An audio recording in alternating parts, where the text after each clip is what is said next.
Hi, it's Andy. Hi, it's Dave. Hi, it's Kirk. Okay, so for today's reaction video, we have a band that I have certainly never heard of, and I'm going to bet money that neither of these two have either. So I'm actually really looking forward to it. I don't think it's going to be as heavy as the sort of stuff that we would normally do, based on the source of where this video was recommended from. But you never know. We've been fooled before, so you never know. It could be the most extreme thing, or it could be ballet dancers or something. I don't know what's going to happen, but let's go check out today's video. I think we're going to East Asia. That's what you're saying. No, it's definitely not East. It's definitely not East Asia today. Let's go check it out.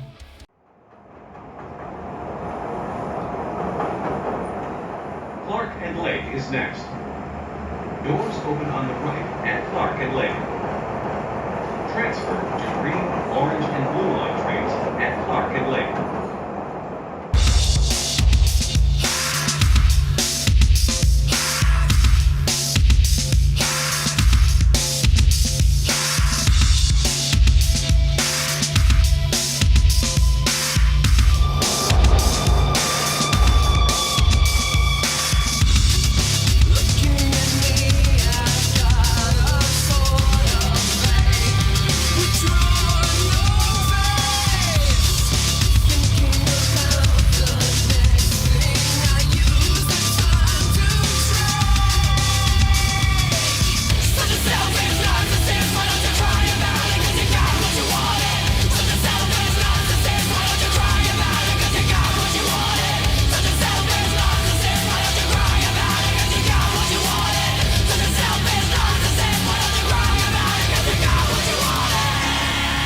This is a brown line train to Kimberley.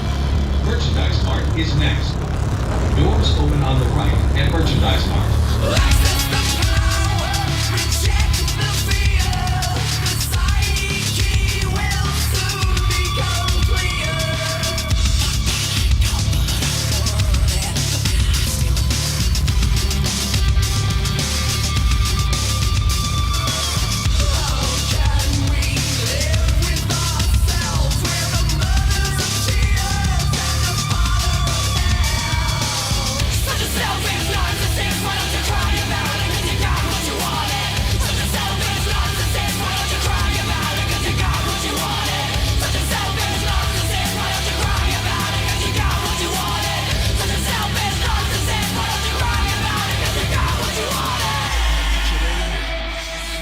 You gotta be kidding.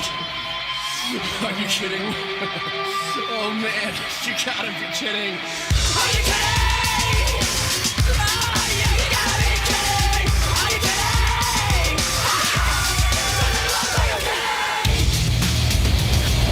Your safety is important. If you observe unattended packages, vandalism, or suspicious activity, inform safety.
Okay, so there we go. That was the Banishment, and I guess you could probably guess what the song title was, but it's got what you wanted. They said it enough times in the song.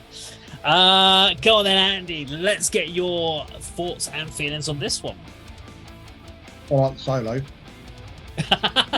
and usually that's my least favourite part of any metal or rock song.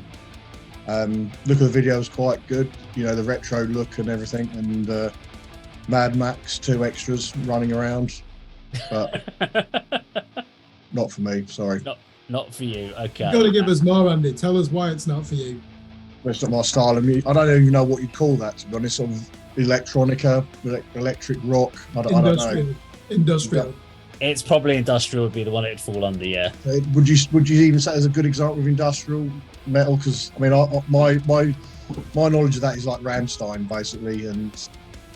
Well, you've got industrial, which is Skinny Puppy and bands like that. Then you've got industrial metal, which is Ministry. So that's not industrial. I don't know any of those apart from, let's say, Rammstein. So Rammstein Ministry would be kind of in the same boat. Industrial metal. I don't think it was heavy enough to be in the likes of Ministry and Rammstein and whoever else you mentioned. To be honest, I'm really not sure. I mean, the sort of look of the band and sort of the keyboard player not actually making any keyboard sounds reminded me of the band who played at Club 85 a couple of times called Red Method, and I didn't like them either. So no, move on to somebody who might appreciate it a bit more. Sorry, guys. Okay, I'll go and then I'll let Kirk, because you can probably get a bit more detail about sort of genre styles and stuff. But to me, it made me think of Gary Newman does new metal in a way. It was kind of, he was doing a Gary Newman-esque voice, and it was just it had the drum pattern and the guitar riff that was in there was a very much a new metal-y type riff.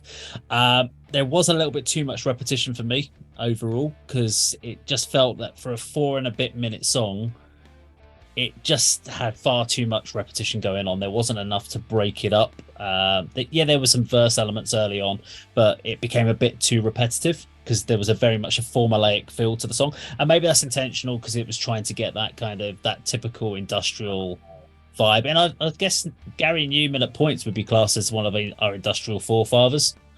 So yeah, that's where I kind of peeled that one out from. You could almost hear vocally at points, apart from Gary Newman, he could hear him going like trying to do a bit of a Marilyn Manson-esque extreme sort of vocals. I really didn't understand the two backing singers, what the hell they were doing, because I couldn't hear any backing singers properly doing. They were showing no engagement of actually wanting to be there whatsoever. It made no sense. Just like can I be in the video? That's what I was thinking. I was like, is she just somewhat a friend of the band or something? They've just allowed her to come in and do it. So that annoyed me, because everyone else seemed to have a purpose, and they just seemed to not have a purpose in the video. Apart from that, quite like the video.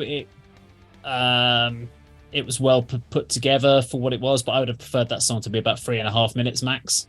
I think it would have been a bit punchier, not dragged a little. It was starting to drag by the end. But then I quite like Gary Newman, and I like the kind of the not industrial metal, but just pure industrial music. So I quite like that style of stuff. So I quite enjoyed the song. I just wish there was a little bit more to it and it was less repetitive, but I know that industrial can be quite a repetitive style. You're throwing names in there that people I don't like or listen to. Gary Newman, Marilyn Manson, is a 9 Inch Nails. That's the same sort of genre, and I can't form a positive opinion on a style of music I don't like. or know particularly. If I did, I would say that's not a particularly good example of that genre. I don't know what you're the expert, Kurt. Let's see what you think. Yeah, I'll just pick up on a few points. I didn't find it formulaic, and I'll explain why. To me, it sounds like they've written a basic song and then cut it up and remixed it and presented that as the original. So I thought that was quite unpredictable.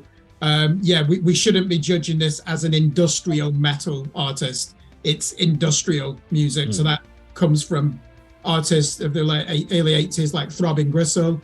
They were a big influence on it. Even Cabaret Voltaire, artists like that. So it's all about the drums and to keep it going. So I was surprised that they didn't actually have a lot more might behind those drum snares, and they had the hi-hat really turned up really high, didn't they? So you get that you almost get like a click track to it, don't you? The lazy thing to do would be to say, oh, it's like Nine Inch Nails. It's not. That's not like Nine Inch Nails, and it doesn't need to be. It reminded me of Skinny Puppy, that Canadian band who were really at the peak and at the forefront of this in the late 80s and were an influence on Ministry and now Jorgensen. I like the video. This music really conjures the idea of anxiety, but it also always seems to have an erotic tension to it as well, doesn't it? Which you don't get in other genres. There's erotic imagery, two naked people certainly, in the shower. yeah, exactly. I think that did match the vocals and the sultry whisper of that chorus. Now, both of you have criticised it for being repetitive. It's industrial music. Ritual repetition is at the heart of this music and the meaning of it. So to me, I'm not put off by that. I enjoyed that. My only concern for an album would be if that's the lead single and there are, say, 8 or 9 tracks, how many of those others are going to sound like really abstract 12-inch extended remixes of songs that they should have presented at the beginning as the originals? I fear, like when you listen to Skinny Puppy, you'll listen to one of their albums on the strength of the singles, and then 4 or 5 of those tracks just sound like experiments in the studio with no purpose. And I fear that they might fall into that trap. But the good thing is it gives me a reason to go and listen to an album to see if they do that. For me, I was impressed by it. So I'm just going to give you one last piece of information about the band. So their new album, Machine and Bone, is coming out. So Machine and Bone is a brooding album of industrial rock and dream punk that nevertheless is peppered with explosive and psychotic yet bluesy guitar licks. It features guest vocal appearances by Tommy Victor from Prong. What? Richard Patrick from Filter. Cool. And Prong, Tommy Victor even provided the Banishment with their name, which is also the title of a Prong song. It is, and it was on one of those songs, isn't it? Wow, okay, right. We need to check them out. These are now going to be reviewed on Screen Blast Repeats. Because you mentioned Prong and Tommy Victor. What's the album release date? No, they said that. We're like, yeah, they're our second favourite band now. They're fucking amazing. What's the album release date, Dave, on that? Does it say? I need to add it to my calendar. I haven't. 2025, hopefully. Hey, Tommy Victor is welcome to come on here and talk about it. Tommy Victor is singing on 2 of the songs. One called Terror and one is called Right. So there you go. Cool. Anyway, there you go. That was our reaction to the Banishment and their song, whatever it was. Got what you wanted. There you go. I heard it there. Now, if you like this video, please do like, share, and subscribe, and we'll see you on another video sometime very soon. Take care.